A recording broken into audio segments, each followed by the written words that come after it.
The symposium came about because we felt that science is acquiring greater authority than ever in a whole range of global processes, sets of decision-making in politics. But on the other hand, it's also more contested than ever. And we've seen that across a whole range of issues, from climate change to fracking, to handling epidemic diseases, to the debates leading up to the Sustainable Development Goals and the post-2015 era. And we wanted to debate this relationship between science and politics, and particularly to look at the roles of scientific advice. Who are the experts? What kind of expertise they're providing? What sort of evidence is being provided? Why is it contested? And what might be done about it? The symposium panned out really in 3 stages. The first part looked at the challenges of evidence and advice and expertise, and we really interrogated what those things meant. What is best evidence? How is advice organised to policy? And who provides expertise? Are we talking about citizens? Are we talking about expert advisors only? Or are we talking about roles of wider publics? We then looked in depth at how those processes of science advice are playing out in northern settings, in the UK and in Europe, in particular around some of the new roles now being asked of chief science advisors in these contexts and scientific committees being asked to pronounce on policy issues. And then we globalised it, and especially in the context of the debates leading up to post-2015 and the post-millennium development goals process and sustainable development goals, we looked at how science advice and expertise were playing out in these contexts. Well, what I'm really hoping for the conference is that it'll illuminate the political role and nature of science. Science is absolutely crucial to our culture, and it's absolutely essential to good policy making in all sorts of areas. But precisely because of those 2 features, it tends to get pretended quite a lot that it's not political. And ironically, the more there is a pretense that science is not political, the more political it becomes. So I think we can gain a lot, both in terms of science and in terms of the quality of the policy making that gets made, informed partly by science, if we avoid that kind of syndrome. We're at risk sometimes of loving science to death. Sometimes politicians only invoke science when it's convenient or when it supports their predetermined views. And sometimes scientists push a little hard in the political process to gain stature or influence by using science. So what I am discussing today are the different roles that scientists can play in the political process. They can serve as advocates. They can call for action, much like interest groups or NGOs. They can serve another role, which is to answer questions that policymakers have that have a scientific or technical basis. In that role, the scientist steps back from being an advocate and it tries in a very fair-minded way, considering uncertainties and ambiguities and differences of opinion, to present what science can and can't say about empirical questions. A third role I'll discuss, and it's one that I'm going to argue is much needed but often neglected, is the honest broker of alternatives. Sometimes policymakers don't want to be told what to do, they want to know what they could do. What are the options? What are the possibilities? And for that requires experts, not just scientific and technical experts, but people who understand choice and values and societal preferences and public opinion, to step in and come up with essentially a smorgasbord of options for decision makers. Well, the central messages were that evidence is essential in multiple ways for policy making. And I divided it for convenience really into 3 sorts. Evidence of need, evidence of why things are as they are. So why is it, for example, that girls leave education early on? And then evidence of impact. And we have a lot more evidence of what, of the need. We know where people are dying, we know where people's education are poor, than we do have evidence of what works. And we should be spending a lot more of our efforts, particularly in areas where there isn't much evidence, trying to build up a picture of what things work and what things don't. Because one of the things we found in almost every area is that when you start testing ideas that everybody agrees on, but which haven't been tested before, many of them either don't work the way they're anticipated to, or they just don't work at all. And so it is essential, I think, we start doing that systematically in international development. How do people react to experts, and and why do they react that way? And I think one of the key things that we are seeing in our generation and in this phase is the massive privatization of science. So it's not just privatization, it's the corporatization of science. And with the corporatization of science is coming a whole corruption and manipulation in what is considered scientific evidence, what is considered scientific expertise, and what is considered the expert. This manipulation of scientific expertise has happened before, as we saw in the big tobacco days. I mean, very honorable journals published that there was no connection between tobacco and cardiovascular disease and cancers, etc. And we're seeing that even now, and perhaps even more aggressively, in the whole question of agricultural biotechnology. It's a big ticket item, there's a lot of money riding on it. As these manipulations are happening and as scientific expertise is being constructed artificially, the public is also responding to it. And the veneration that was accorded, the deference that was accorded to an expert who had ploughed the lonely furrow and who had acquired expertise and whose life was dedicated to the pursuit of truth and public good, etc. That was an expert, that was a scientist that was deferred to. And that is now being increasingly replaced by, especially by the young people, who are seeing the manipulation, who are rejecting and challenging this whole construction of scientific evidence and scientific expertise because of the corporatization of science. Where things get difficult is when you are using advice in different systems of governance. So if you have non-democratic systems where expertise and open debate is not a shared value, then you have challenges. That is not a challenge that experts in science and technology can resolve by any means. That is a political challenge, and it's overtly political. And I'm going to be chairing a session on global structures for scientific advice, particularly in the post-Rio +20 era.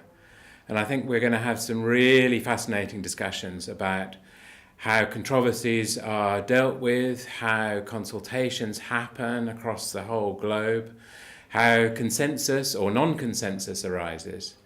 And I hope we're going to be having some discussions about how different forms of scientific advice, be that from the natural sciences, the physical sciences, the social sciences, come together in these global fora, and how particular perspectives, particularly from citizens, don't get ignored. What I was drawing attention to is that there are tendencies to see that it is only when science can produce a consensus that it can claim its authority or to be authoritative. And therefore, for example, in the case of the IPCC, the Intergovernmental Panel on Climate Change, which I studied quite a lot, the tendency within that climate change community is to think we must produce a consensus. Otherwise, we're going to be seen as marginal to the policy or public discussion. My point, though, is that we should actually be much more willing to recognise and embrace dissensus. That is, that in any area of science, in any area of complex science of policy importance, there are going to be incomplete stories that we can tell, edges that are ragged, genuine disagreements, both within the mainstream experts, but also from some of the marginalised critics.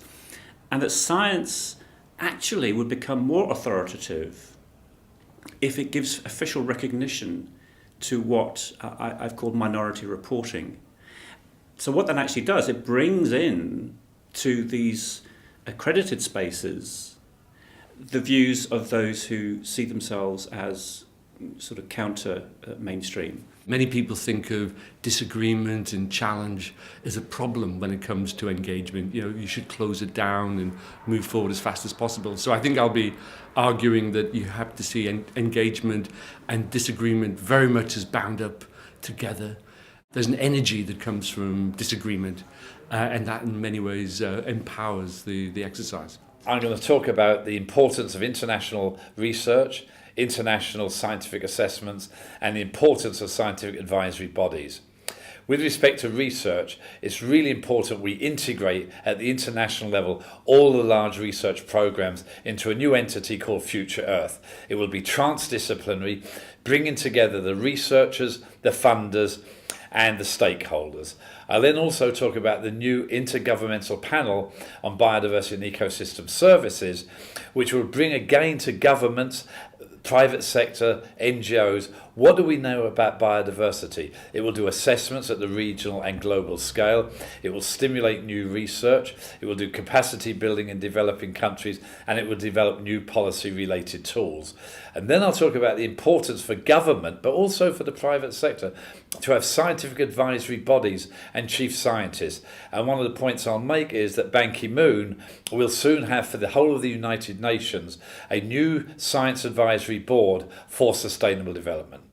I think from my point of view, the major issue that I raised is that these kinds of structure, they have to, of course, address global issues, but taking into consideration the local impacts of some of these global decisions, and also the role of nations in really guaranteeing that we are moving towards sustainable paths as a whole, as the whole planet.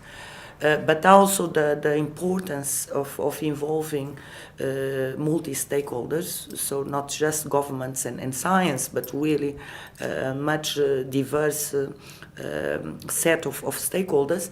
And also that when we talk about science policy interface, the S, it's not really the science per se, but it's really society. Indigenous knowledge, the knowledge of communities, is as much valid science as is empirical science. It is derived differently, it is held over by different kinds of people, it is transmitted and improved and refined over generations. It's a different paradigm, but it is no less valid, it is no less sophisticated. And I think that one of the things that Jean Campion says and does at every policy meeting is that how sophisticated is your knowledge system if you can walk through a forest, see a vine with yellow flowers, and know that that will treat glaucoma, something that allopathic medicine hardly ever manages to do. So the sophistication of that knowledge base is as scientific and as valid as anything that comes out of the laboratory. I think there's going to be many challenges in both Future Earth and into the so-called IPBS. One of them is bringing local, indigenous and traditional knowledge together with what I'd call the more modern form of knowledge that you get in universities. So the first challenge will be bringing different types of knowledge together, making sure we've got the natural sciences with the social sciences, with economics, with engineering and law. There's some cultural differences there. Once we've done that, then the question is, how do we translate that in a digestible form for decision makers? And obviously, as we know, there are some governments, there's some parts of the private sector that are very open to the challenge of sustainable development. There's others that also, with vested interest, want to keep the system unsustainable as it is today. So there are clearly going to be challenges. The role of both Future Earth and the big international assessments such as IPCC and IPBES is to take that information, make sure it's policy relevant but not policy prescriptive. It can give you options for action in the future. What are the implications of action? What are the implications of no action? There is a spectrum between decisions which are essentially purely political. So a decision, for example, for a UK minister to decide whether they want to prioritise reducing malaria in northern Nigeria or improving girls' education in Afghanistan is a political decision. Evidence is useful to inform it because it says there are serious problems here, but ultimately can't in any sense help guide the policymaker what to do. And then the other end of the spectrum are purely technical decisions. So once that decision is taken, if you're looking at, let's say, malaria in northern Nigeria, there are more and less effective ways to actually do something about that. And that decision should be made purely on the evidence and on the technical basis.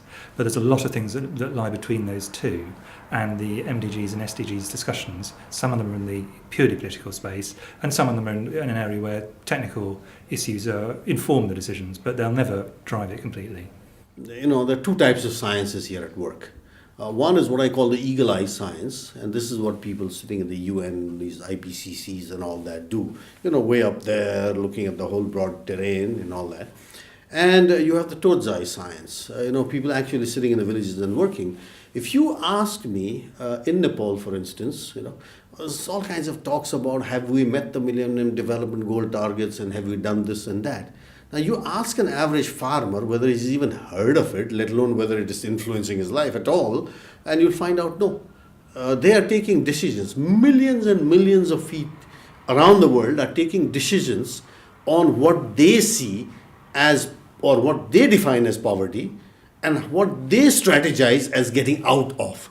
And it may have very little to do with what the national government is doing, and even less with what international bodies are doing. The most important question over the next 20 years is what is going to influence national governments. Aid is becoming less important across the developing world. Governments are raising money from taxation, from oil and gas, from all sorts of other places. Aid budgets are very likely to fall. So let's not have an instrument like the Millennium Development Goals, which is basically about aid. Let's think, what influences government? So someone ought to have gone to a government and said, what of all these different international commitments actually makes you do something differently? And bizarrely, no one has asked that question. I think one of the things we learned was that science has politics, always and everywhere. Around any issue, there's always a diversity of perspectives, positioned and partial, even if we don't always recognise it and everything is covered in an aura of impartial, singular, objective expertise. And that's really important because, of course, decisions are themselves always social and political. And so when we think about this intersection of science and science advice and policy and politics, we're not talking really ever about a linear model of science influencing politics. We're always talking about a mutual intersection, which is going to play out in very different ways in very different places, depending on whether we're talking about global assessments or a national decision-making context.